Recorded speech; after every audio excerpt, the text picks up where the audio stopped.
Okay, lalagyan natin ngayon ng sugar. Brown sugar.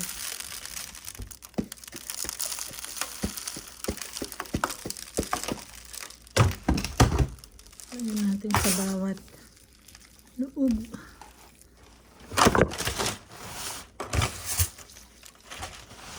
Pagkain siya ng brown sugar. Maluluto na siya ng ganyan. Dadagdagan na lang siya ng brown sugar later. Pag ano na siya. Pagka na, kasi ito naman iluto na. Parang ipapainitin na lang siya. This is already cooked. Yan. Tapos pag naluto siya, ang ganda. Ang ganda ng labas. Tapos lalagyan siya ng aluminum foil. Yan.